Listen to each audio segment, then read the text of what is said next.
এই যে আমি যদি উপরের অংশটা তুলে নিই আর এই নিচের অংশটাকে যদি আমি তুলে নিই তাহলে দাঁড়ালো কি অসীম সরকার সে কুকুরের বাচ্চা। আসসালামু আলাইকুম। ভিডিওটা প্রচুর পরিমাণে শেয়ার চাই।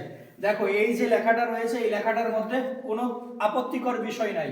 খুব ভালো মানুষ অসীম সরকার সে কুকুরের বাচ্চাকে খুব ভালোবাসে। কোরআনের আয়াতের যে অপব্যাখ্যা করেছে সূরা তওবার 5 নম্বর আয়াতের, সেটা কিভাবে অপব্যাখ্যা করেছে সেটা আমি উদাহরণ সহকারে দেখাচ্ছি। দেখো এই যে খুব ভালো মানুষ অসীম সরকার সে কুকুরের বাচ্চাকে খুব ভালোবাসে।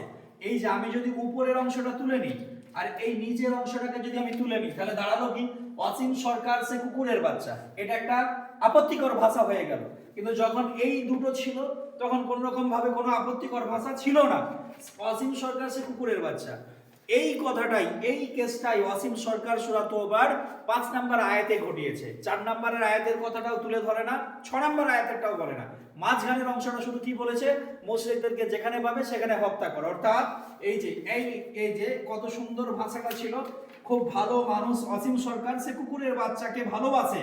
এই যে এই খুব ভালো মানুষ আর এই যে এই দুটো সব সরিয়ে নিয়েছে, অসীম সরকার সে কুকুরের বাচ্চা হয়ে গেছে। ঠিক অনুরূপ ভাবেই সূরা তওবার 4 নম্বর আয়াতে ছিল, তবে মুশরিকদের মধ্যে যাদের সাথে তোমরা চুক্তিতে আবদ্ধ, পরে তোমাদের চুক্তি রক্ষায় কোনো ত্রুটি করেনি, তোমাদের বিরুদ্ধে কাউকে সাহায্য করেনি, তোমরা তাদের সাথে নির্দিষ্ট মেয়াদ পর্যন্ত চুক্তি পূর্ণ করো, নিশ্চয়ই আল্লাহ মুত্তাকিদেরকে পছন্দ করেন। এখানে মুশরিকদের সাথে চুক্তির কথা বলা হয়েছে। 5 নম্বর আয়াতে অতঃপর নিষিদ্ধ মাসগুলো অতিবাহিত হলে অংশীবাদীদেরকে মুশরিকদেরকে যেখানে পাও হত্যা করো। তাহলে যদি হত্যা করার কথাই বলা হতো তাহলে এখানে মাস, এই যে নিষিদ্ধ মাসগুলো অপেক্ষা করার কথা বলা হতো না। আর 6 নম্বর আয়াতের মধ্যে বলা হয়েছে, মুশরিকদের মধ্যে কেউ আপনার কাছে আশ্রয় প্রার্থনা করলে আপনি তাকে আশ্রয় দিন যাতে সে আল্লাহর বাণী শুনতে পায়, তারপর তাকে তার নিরাপদ স্থানে পৌঁছে দিন, পৌঁছে দিন, কারণ তারা এমন এক সম্প্রদায় যারা জানে না বা অজ্ঞ।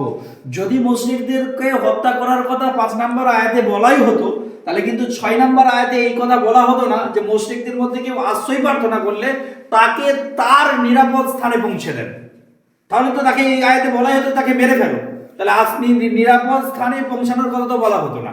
তাহলে অতএব এই যে এই লেখাটার মধ্যে যেমন ভাবে উপরের অংশটা আর পরের অংশটা কেটে দেওয়ার পরে অসীম সরকার সে কুকুরের বাচ্চা হয়ে গেছে, ঠিক অনুরূপ ভাবে কোরআনের আয়াতের প্রথম 4 নম্বর আয়াত আর 6 নম্বর আয়াতটা সরিয়ে দেওয়ার পরে উপরের অংশ পরের অংশ কেটে বাদ দিয়ে শুধু মাঝখানটা বলে দেওয়ার পরে মুশরিকদেরকে হত্যা করো এই অংশটা কোরআনের তুলে নিয়ে এসেছে।